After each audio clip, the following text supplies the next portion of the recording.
घड़ी की सुइयां धीरे धीरे सरक रही थीं और हर एक टिक करण के दिल की धड़कन को और भी तेज कर रही थी। रात के 12 बज चुके थे और समस्तीपुर रेलवे स्टेशन पर सन्नाटा पसरा हुआ था। करण की आंखों में हताशा थी। मुंबई में उसकी कॉर्पोरेट नौकरी में एक आपातकालीन प्रोजेक्ट आ गया था और बॉस का सख्त आदेश था कि उसे अगले दिन सुबह हर हाल में ऑफिस पहुंचना है। यही वजह थी कि उसे अपनी दादी और दादाजी से बिना मन के ही विदा लेनी पड़ी थी। उसने रात 12 बजे की ट्रेन बुक की थी, लेकिन ट्रैफिक की वजह से वह स्टेशन पर देर से पहुंचा और ट्रेन उसकी आंखों के सामने से निकल गई। उसकी सारी उम्मीदें टूट चुकी थीं। वह अपनी सूनी आंखों से स्टेशन के खाली प्लेटफार्म को देख रहा था, जहां सिर्फ कुछ आवारा कुत्ते घूम रहे थे। तभी उसकी नजर एक बूढ़े स्टेशन मास्टर पर पड़ी, जो एक पुरानी लालटेन लिए उसकी तरफ आ रहे थे। उनके चेहरे पर अनजानी सी थकान थी और उनकी आंखें कुछ ऐसी बात कह रही थीं जो करण समझ नहीं पा रहा था। क्या हुआ बेटा, कहाँ जाना है? स्टेशन मास्टर ने धीरे से पूछा। करण ने पूरी कहानी उन्हें बताई। सर, मुझे मुंबई वापस जाना है, बहुत जरूरी काम है।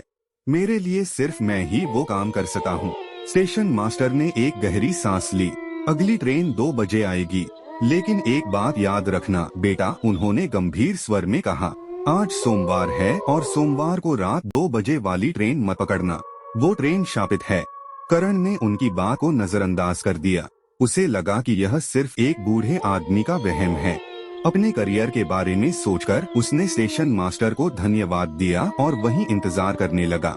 स्टेशन मास्टर ने एक और बार उसकी ओर देखा, जैसे अंतिम चेतावनी दे रहे हों, और फिर अंधेरे में गायब हो गए। 2 बजने में कुछ ही मिनट बचे थे। ठंडी हवा चल रही थी और उसकी देह में सिहरन पैदा कर रही थी। ट्रेन के आने का संकेत देने वाला हॉर्न जब बजा तो उसकी धड़कनें तेज हो गईं। ट्रेन प्लेटफार्म पर रुकी, लेकिन यह कोई सामान्य ट्रेन नहीं थी। उसका रंग गहरा भूरा था और उस पर धूल की मोटी परत जमी हुई थी, जैसे यह बरसों से चली ही न हो। उसकी खिड़कियां गंदी और धुंधली थीं, जिससे अंदर का कुछ भी दिखाई नहीं दे रहा था। ट्रेन से न कोई यात्री उतरा और न कोई चढ़ा। करण ने अपने मोबाइल पर देखा, कोई नेटवर्क नहीं था। यह ट्रेन आधी खाली थी और करण ने एक खाली डिब्बे में बैठकर अपनी सीट खोज ली। अंदर का माहौल अजीब था। ट्यूबलाइट धीमी जल रही थीं और बार बार टिमटिमा रही थीं, जिससे अजीब सी परछाइयां बन रही थीं।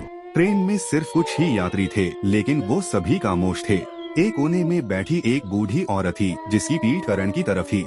एक आदमी अपने चेहरे को एक अखबार से छिपाए हुए था और एक छोटा बच्चा अपनी माँ की गोद में सो रहा था, जिसका चेहरा दिखाई नहीं दे रहा था। जब ट्रेन चलने लगी तो उसके पहियों की आवाज अजीब और कर्कश लग रही थी, जैसे वे किसी पर चिल्ला रहे हों। करण ने अपनी आंखें बंद करके सोने की कोशिश की, लेकिन अजीब तरह की बेचैनी उसे सोने नहीं दे रही थी। तभी उसने एक अजीब सी आवाज सुनी, जैसे कोई धीरे धीरे रो रहा हो। उसने आंखें खोली और देखा कि वह छोटा बच्चा अब भी अपनी माँ की गोद में सो रहा था, लेकिन उसके रोने की आवाज लगातार बढ़ती जा रही थी, जैसे कोई उसके गले को दबाकर रोने की कोशिश कर रहा हो। करण ने तुरंत अपनी आंखें बंद कर ली, लेकिन अब उसे महसूस हुआ कि कोई उसकी ओर देख रहा है। उसने खिड़की के शीशे में एक धुंधली सी परछाई देखी और वह परछाई कुछ और नहीं बल्कि स्टेशन मास्टर की थी, जो उसे दूर से देख रहे थे और उनका चेहरा दर्द और डर से भरा हुआ था। डर से उसका पूरा शरीर कांप रहा था। उसे स्टेशन मास्टर की बात याद आ गई। वो ट्रेन शापित है। करण को महसूस हुआ कि यह कोई सामान्य यात्री ट्रेन नहीं थी। वह कुछ देर के लिए अपनी सीट पर बैठा रहा, लेकिन अब वह वहाँ और नहीं रुक सकता था। उसने बैग लिया और दूसरे डिब्बे की ओर भागा। अगले डिब्बे में भी वही भयानक सन्नाटा था। एक युवा जोड़े एक दूसरे के बगल में बैठे थे, लेकिन उनके चेहरे भावहीन थे। लड़का अपनी प्रेमिका के चेहरे पर कुछ देख रहा था और उस पर अजीब सी मुस्कान थी।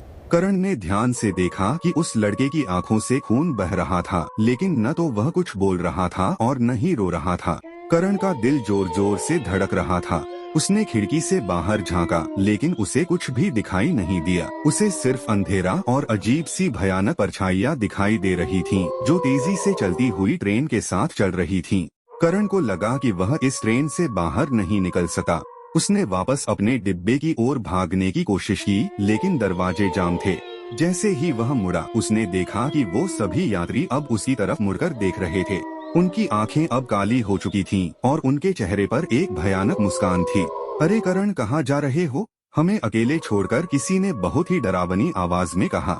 करण की सांसें तेज हो गईं। उसने भागने की कोशिश की, लेकिन डिब्बे के सभी दरवाजे बंद थे।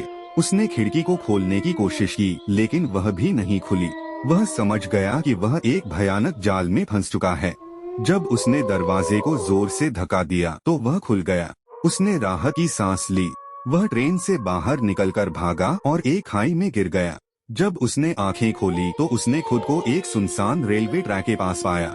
उसके कपड़े फटे हुए थे और पूरे शरीर पर चोट के निशान थे। वह एक छोटे से गांव में पहुंच गया, जहां एक बूढ़े व्यक्ति ने उसे बचाया। बेटा, तुम यहाँ कहाँ से आ गए? उस बूढ़े व्यक्ति ने पूछा। करण ने सारी कहानी उन्हें सुनाई। बूढ़ा व्यक्ति उसकी बात सुनकर हंसने लगा। बेटा, तुम बहुत किस्मत वाले हो कि तुम वहाँ से जिंदा बच गए, उन्होंने कहा। यह शापित ट्रेन हर सोमवार की रात 2 बजे आती है और यह सिर्फ उन्हीं लोगों को ले जाती है जो मुसीबत में होते हैं। जिन लोगों की यात्रा अधूरी होती है, यह उन्हें पूरा कर देती है। पिछले कुछ वर्षों से यह ट्रेन यहाँ पर सिर्फ 1 घंटे के लिए रुकी है और जो यात्री उसमें चढ़ता है वह कभी वापस नहीं आता। उस स्टेशन मास्टर ने तुम्हें चेतावनी दी थी, लेकिन तुमने उसकी बात नहीं मानी। करण ने आंखें बंद कर ली। वह अपनी नौकरी और अपने बॉस के बारे में भूल चुका था। उसने महसूस किया कि उसे अपने परिवार के साथ ही रहना चाहिए था, न कि अपनी नौकरी के लिए इतनी दूर जाना चाहिए था। करण उस गांव में कुछ दिन तक रहा और फिर वापस अपने घर आ गया, लेकिन उसके बाद वह कभी अपने ऑफिस नहीं गया। उसकी नौकरी छूट गई। वह हर रात उस ट्रेन के बारे में सोचता था। वह उस दिन के बाद अपने शहर के रेलवे स्टेशन से बहुत दूर रहने लगा।